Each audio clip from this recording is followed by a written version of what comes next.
Hi, you guys. So just doing an FTR again. Basically, they've began to kind of repeat every single thing in some way, shape, or form that I've already been through. For instance, there was a time that Xavier and I were sleeping on North Avenue Beach. His father, now understand, I met Xavier in the capacity of his brother was the district attorney. I had been sexually assaulted by a man.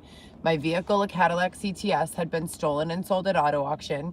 I had been unlawfully thrown out of my own home that I shared with Dylan. My children had to go stay with their father. I had gone to the courts, Cook County courts, and filed petitions for like 10 different court things. I wanted an order of protection against Dylan. I wanted them to revisit my custody arrangement because I was the primary custodial parent and I had lost everything. So I wanted to just have like a visitation schedule put into place where I could go pick up the kids and take them for the day or whatever. Because I lost my house. So even though I was the primary custodial parent, they were staying with their fathers. So I meet Xavier after all of this has kind of come to a head, and he says that his brother is the district attorney, Carlos Montoya, in the state of Illinois, and that they know what's going on with my case and they want to help, that he's going to take me to a safe house. We go to this place where his father lives, and randomly, like a month after we get there, they stage and curate. Basically, I think it's being used for human sex trafficking. That's what I think the 1244 residence is being used for. Please don't say that. I think that. You're wrong. And there are a number of reasons why I think that. The first one would be because there was a period of time that I had lost the ability to move my body. And I had no ability, literally, to move. It was like being paralyzed. Now, anyone who knows me knows that I am not okay with feet. I don't like feet touching me, like being on me or anything. Xavier, we weren't even sexually active yet. Somehow, Xavier initiated this paralysis feeling and began putting his feet all over my body, my face, my head, my arms, everywhere, from head to toe. I was trying to cry, but I couldn't. I couldn't move. I couldn't scream. I couldn't cry. I couldn't do anything. I could just lay there. And several other sexual things took place that were far worse than that in that area, in the 1244 Stone address. And why are you saying this? I'm on a live. This is bullshit. I swear to God on my life. But anyways, I've already documented this, and I have Xavier recorded admitting to all of it. So that's neither here nor there. Multiple other sexual assaults took place there. Or if they weren't actual sexual assaults, they were implied sexual assaults. So if you guys recall, when I was staying with someone right after I got unlawfully thrown out of my home, I would say within the first year, there was a guy named Andy, and I was staying with him in Lombard, Illinois. I had my own bedroom there with him, and I met him through a woman who I was doing promotions with for Open Road Radio. And I was doing promotions for Open Road Radio. I was actually on an episode of Open Road Radio. You could check it out. It's on their website, all of their archives.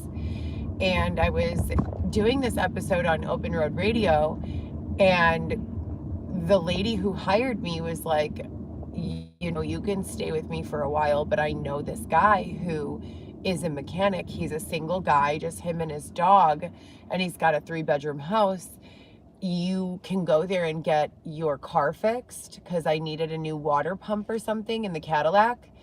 She's like, and ask him, you know, if you feel comfortable with him, ask him to rent you one of the rooms in his house. And I'm like, that's a great idea, you know, because I was sleeping on bunk beds at Gina's house. So I go to get my water pump or whatever it was fixed at Andy's, and I go to sleep, and I wake up one day, or we agreed that I would move in. Sorry, I skipped that part. We agreed that I would move in and that I would stay there. And I had one room on one side of the house, and he had his bedroom on the whole other side of the house. And Lombard is a relatively safe neighborhood. It's DuPage County. law enforcement is, heavy all around. Like, the crime rate is fairly low. It's like a pretty decent place to like raise a family or live and like feel safe. So I went to sleep, and it was probably like 2 weeks after, maybe 3 weeks after I had already been staying there every day. And I woke up, and my bottoms to my bikini, because I was wearing it's like a bikini style panty that ties on the side. And when I woke up, it was untied on both sides and like flipped down. And I just had a t-shirt on, on the top. And I got really scared, and I asked him, like, had anyone been in the house? And I looked for other signs of sexual assault. And there were some, but I don't want to be graphic on here.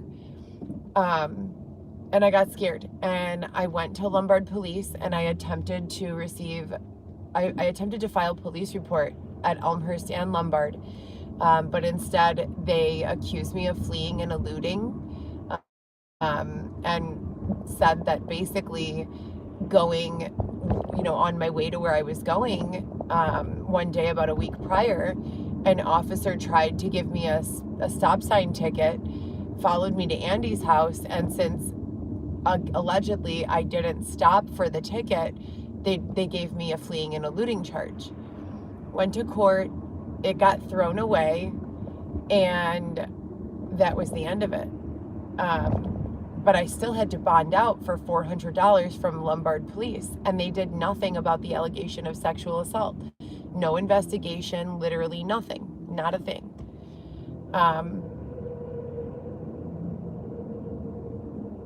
I left there with nowhere to go because I didn't want to get raped.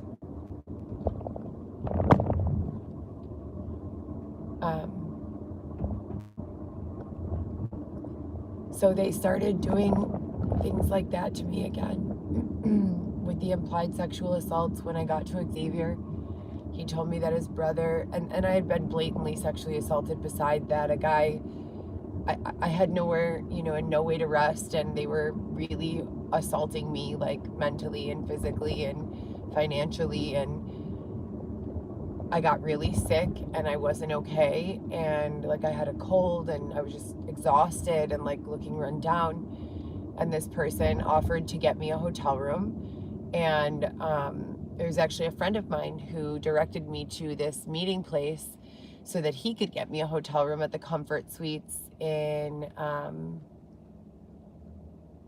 it's on Des Plaines River Road and I believe Irving Park Road. There's a location of Comfort Suites there next to the Chasers, and he knows the people who work there. If it's me getting a hotel, it's going to be 5 stars all day or 4 stars all day at the lowest. But I didn't have a position to it was like one of those beggars can't be choosers type deals.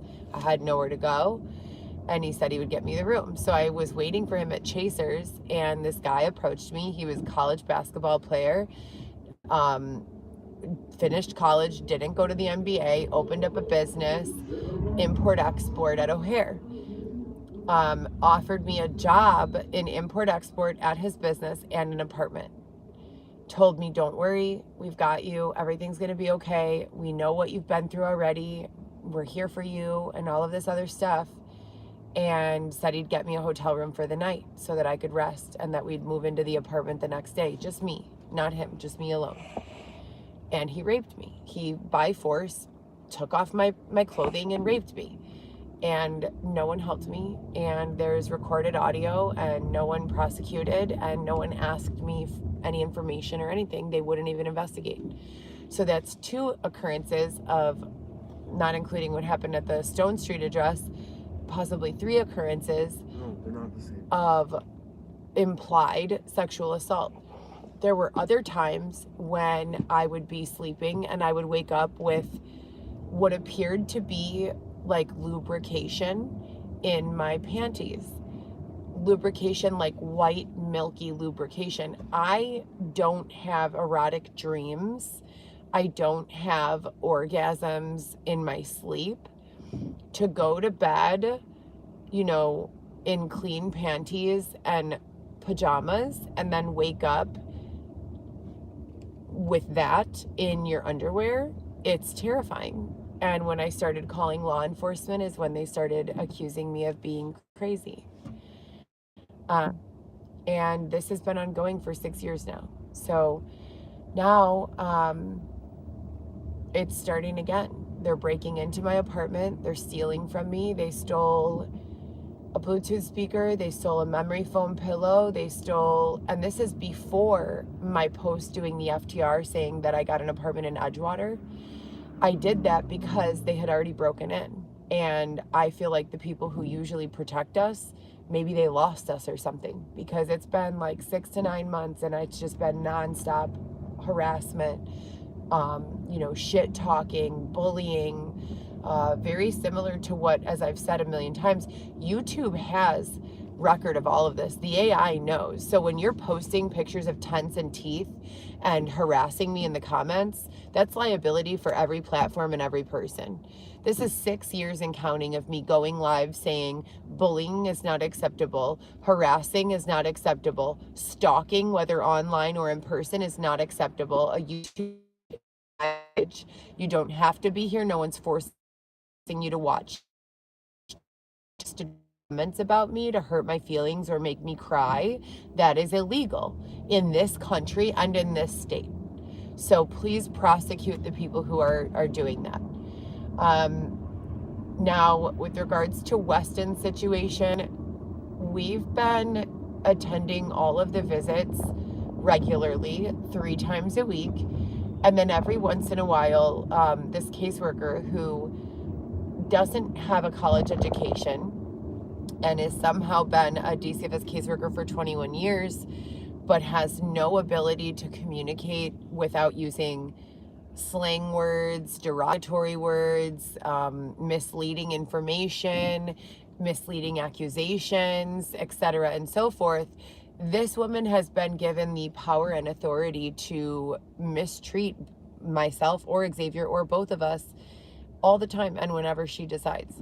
And it's not just her. There are multiple other people and occurrences of this going on where things just do not add up. One day the caseworker says, you have to call and confirm at this time on this number. Then 3 weeks later, she calls and says, you're doing it wrong. Why are you confirming to this number and this time? And my response is, well, because you told us to. And her response is, no, I didn't. And then I'll send her a screenshot of where she literally typed it out and wrote it and texted it, and she'll still deny. So just the blatant gaslighting. I've now had 4 psychiatric evaluations and workups. All 4 of them say that there's nothing wrong with me. And my doctor of over 13 years, Haresh, he took the stand and said, there is absolutely no qualifying condition that makes me a bad mother.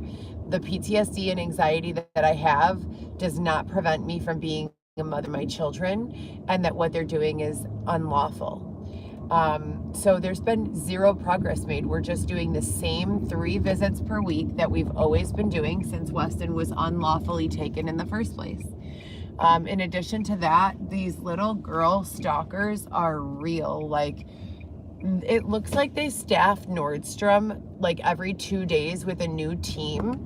And like every time they do, it's just getting worse and worse. Like, it literally looks like it's children working in there. It's the weirdest thing. I don't know how to describe it, but it's just been so abusive. In addition to that, today is the 12th of the month. I pay my rent before the 15th every single month since I've been here. I've never missed a month, and I've been here. I have a 2-year lease that expires in May of 2027. So I don't know, what's been going on or what's switched lately, but they've been doing things to intentionally impact my income and to get in the way of the money that I'm earning, to leave me in a space where I'm scrambling around. I have a car payment, I have rent, I have insurance for my car, and then the city of Chicago has been inventing tickets that do not exist. with a witness in my backseat. And it's not just Xavier. I've also driven 2,000 Uber riders in the last 6 months and about 1,000 Lyft riders in 2 months. And that's just those two platforms. I also work many other platforms for food delivery and things of that nature. Now, with that being said, I have many, many witnesses who can not only to attest to the fact that I've not, been a crazy person, but more importantly, to the fact that as we approach traffic lights at various intersections, it appears as though the grid has been hacked. The light will change from green to red in an amount of time that is just not realistic to pass through and impossible to ignore. So like it'll be like that. Xavier, have you observed this? Mm-hmm. Can you tell them? They switch the lights through the Bluetooth on your phone. He thinks they're doing it through the Bluetooth on my phone. I don't know the technology behind it, but they've been doing it to me for approximately 6 to 8 weeks now. I would say it started in late August and has continued to now. It's intermittent, so weeks will go by that it won't happen, and then all of a sudden it'll start again. I've called 911 or local law enforcement's non-emergency number about 30 times to report that it's been going on, and the city of Chicago still keeps on ticketing me. So I'm on a payment plan for $5,000 worth of tickets that I already paid in 2019 that should be non-issues. And then they made me go onto an early payment plan. And then when I showed up to pay the payment plan today, they said that there were 6 more tickets, all speeding and red light tickets, which the city of Chicago has made speeding and red light tickets unlawful. For 3 years, we've not had speeding tickets or red light tickets, cameras rather. So in Chicago, it's the 13th of November, 2025. My name is Heather Gillespie. I'm here with Xavier as my witness. The big kids, Vivi is in school for esthetician, and she just got an apartment with her significant other and their baby. They moved to another county. My youngest daughter, Alexis, is 12 years old this year, and her father and his new significant other just bought a house in the burbs near O'Hare, so by where my other kids live. And my son is 17 in his senior year of high school, finishing the year strong. And the baby is doing great. It's just this drama systemically and unlawful, unethical targeting that continues to stand in the way. I would like to ask that all and any sponsors who have been a part of this moving, from the beginning to now, begin to speak up. And I would literally be begging anyone in the audience now who has anything to add, who's been able to observe all of the things that they've done to us, who has any access to resources or financial assistance. They're just, railroading me day after day, mentally and emotionally exhausting me, and just bringing me to this space where I don't even want to live anymore. And that's not a mental health disorder. That is a response that's totally valid to intense and severe antagonistic behavior and abusive behavior, being raped multiple times, being held against your will, being forced to not only discuss the ways you've been attacked, but to relive them over and over and over and over is unlawful. Everything that they've done is in violation to the United States Constitution. And I think it's time for sure that, and that's another thing. They're saying that members of the military, so if they're sending in National Guard or ICE, they're saying that these people keep women as dick suckers and riders and women who will be FUCKED sexually, so that the people coming in as National Guard or Marines or undercover police, they basically have a designated rape victim that their job is to be raped by these agencies. And it's fucking sick. And they're trying to say that when they were holding me in the tent while I was pregnant with Weston, that's what they were doing to me. So that's the update. I still continue to work 7 out of 7 days of the week. I still continue to be hopeful and optimistic that my team will be back, that my income will be raised, that Xavier's phone will be replaced. He's been without a phone for almost 6 months now, which makes it nearly impossible for me to go to work driving Uber, because without a phone for him, and he's not allowed to stay in my apartment during the day, I can't find him at night after I'm done driving. And when I'm done driving, it's usually between 10 and midnight. I'm exhausted. I don't have the emotional capacity to be driving around screaming out his name like he's a little lost puppy, you know? So having a partner who's completely normal, you know, the first 3 years of our relationship, who it would be like if we were carrying stuff and it was heavy for me, he would be like, babe, sit down, I've got it. He was so chivalrous and such a gentleman, and it's just hasn't been that way since Weston's been born, basically. Weston was born and Xavier started cross-dressing. And after he started cross-dressing, various other behaviors became noticeable. And I'm still trying to reconcile from everything that happened before I met Xavier, from 2015 to 2022. Right? The extortion from David Shepard, everything that went on with Dylan, the human trafficking, the human sex trafficking, all of it. And I still can't, and then add on top of that, insult to injury, I'm trying to figure out still why the court system in 2020 refused to allow me to go in front of a judge, but allowed him a temporary OP under the understanding that he was afraid for his life because I have these huge muscles and was going to kill him. I don't. He's like he towers over me, and he is on steroids, or was on steroids when we were together. He definitely could have easily killed me with his hands, and there were many times I thought that he would. But from there, not getting answers from the court system about why to this very day on YouTube and many other platforms, and this is not for entertainment, this is real. This is my real experience. With recordings of these women and showing my phone, okay, I'm dialing 31292, you know, whatever the number is to the courthouse. I would show the live feed, and then I would put it on speaker, and I would ask these women about when my court dates were and all of this, and they would blatantly violate so many laws. I mean, the constitutional right to due process. Like, they would blatantly violate not only my rights as a human being, but my rights as a citizen of this country. And I would record it and post it up on YouTube, and it's all still there. It's all still there. Yet here we are 5 years later, and they're starting with the same shit over and over and over. They underdrafted 2 of my 3 bank accounts. So I had PNC, Wintrust, and Chase. They underdrafted the PNC to $722 and the Wintrust to $900 and something. Had to close those, file formal disputes. Still have not had any resolution for that. I got approved for my very first credit card of my life. I'm 38 years old, but if anyone asks, 29.